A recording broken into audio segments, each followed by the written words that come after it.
What's indeed going on, Jerome's beautiful Wednesday morning, and your Minnesota Vikings are at 6-4, want some more. They're absolutely getting things done, and it's a lot of fun. I understand, like the beginning of the season, maybe not so much, but the Vikings are off the mat. They're getting after it, and it's a good time. And looking ahead, the Vikings should be riding a 70-game win streak going into the bye, but one game at a time. The Broncos game will actually be sneaky tough. Of course, Russell Wilson from back in the day with the Seahawks done bad things to us, but it's okay. The Vikings, with JJ returning, Danielle Hunter playing at Defensive Player of the Year clip, and Josh Dobbs, the passionate, the best story in the NFL right now. The Vikings are very, very dangerous. So here's 10 reasons why the Vikings are the most dangerous team in the National Football League. Number one, Dobbs is the ultimate wild card. And I'm not saying it's like, oh, the Vikings are going to lose the wild card. Shut up. Shut your face. So the Vikings, as of right now, are absolutely getting after it. And with Josh Dobbs, it's a lot of fun, man, where he's running, he's making throws, he's got good accuracy on the move, he runs to throw, as well as, he just makes plays, whether it's third and medium, third and forever. Whenever plays get off script, he's going to make plays, and he knows where his bread is buttered. 11 catches to TJ against the Saints on Sunday. You know that he's going to find JJ once number 18 gets back as well. And also, this is a little bit underrated. There's very little tape on Josh Dobbs with the Vikings, and his role in the Vikings offense is night and day difference than what he did with the Cardinals, what he did with Tennessee last year. So defensive coordinators are going to have a tough time catching up, and also add in the variable of JJ returning soon, potentially as soon as Sunday night. The Vikings offense, it's really good, and it's really fun right now. Next up, number 2 reason why the Vikings are dangerous. Injuries won't phase them because, the Vikings have already been through the ringer when it comes to injuries. Kirko was hurt. Nick Mullins was hurt. Jaron Hall was hurt. Josh Dobbs literally quarterback 4. Darisaw was out for a stretch. Davenport has been in and out. They just lost Jordan Hicks, who emerged as their team leader on defense. Obviously, JJ has been injured. And just think about it. Again, knocking on all the wood, not wishing injuries upon anyone, but I'm not even going to name names. Don't want to put that out in the universe, but think of a contender if they lost their starting quarterback. Think of a contender if they lost their star receiver or star left tackle or star linebacker, the leader on defense.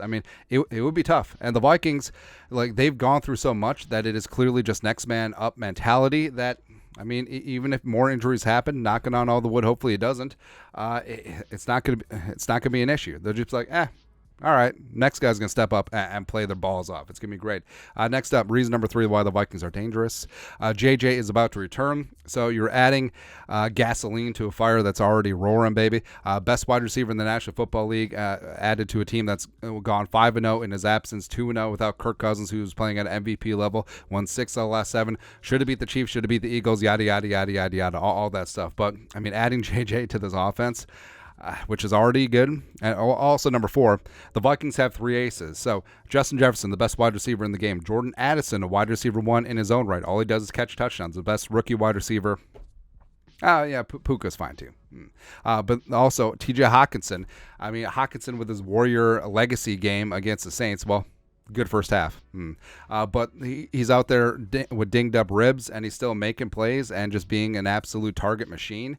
The Vikings have 3 tier 1 receiving options for Josh Dobbs, and also the fact that the Vikings offensive line is becoming elite. Christian Darisaw and Brian O'Neill may be the best tackle duo in the game. Bradbury is top 10. You have Reisner filling in beautifully for Ezra Cleveland, could become the left guard of the future. Ed Ingram has really stepped up his game. So overall, the Vikings offense, it has everything that you want, except for the running game. Except I feel like they're going to figure it out. And Madison, unfortunately, is out with concussion. Probably not going to play on Sunday night. But I do think that Ty Chandler, King Kene could be in that mix as a nice explosive running back, especially Ty Chandler. Plus, Josh Dobbs is greatly going to help out the running game as well. Mobile quarterbacks generally help out the running backs in the running game. Also, JJ being back is going to lighten up some boxes. So things are going to get a lot better, and as one hand washes the other. The Vikings are 27th in the league in rushing right now. I think that certainly is going to rise. So this offense in all phases is going to be one of the best in the league, and they're clicking right at the right time. Number 7, Daniil's playing above the rim. So Daniil, 11 sacks, leading the league, leading the NFL in tackles for loss as well. 99 has been a problem for everyone and will continue to be. He's fully comfortable in what Flores is asking him to do, and Flores' respect has been absolutely amazing in terms of calling his blitzes, as well as knowing when to play coverage, knowing when to